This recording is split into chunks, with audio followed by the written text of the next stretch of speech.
este vídeo vamos a explicar qué son los cuerpos geométricos.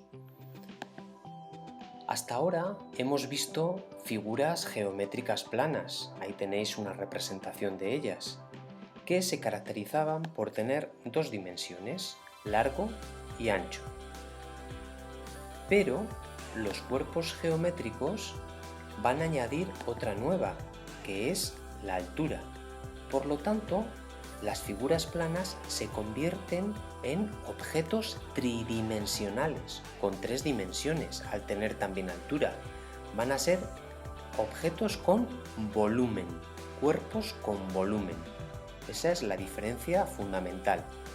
En esta diapositiva vemos bien las diferencias entre figuras planas y cuerpos geométricos. En la fila de arriba tenéis figuras planas y en la de abajo cuerpos geométricos. Si te fijas, un triángulo, cuando lo juntas con otros triángulos, puedes formar una pirámide, que es un cuerpo geométrico. Lo mismo pasa con el rectángulo, otra figura plana que si la agrupas con otros rectángulos puedes formar un prisma.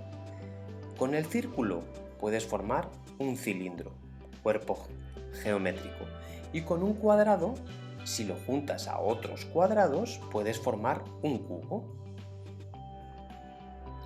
Ahora que hemos visto y entendido la diferencia entre figuras planas y cuerpos geométricos, terminemos este vídeo viendo la clasificación de los cuerpos geométricos. Los cuerpos geométricos se dividen en dos tipos que son poliedros y cuerpos redondos.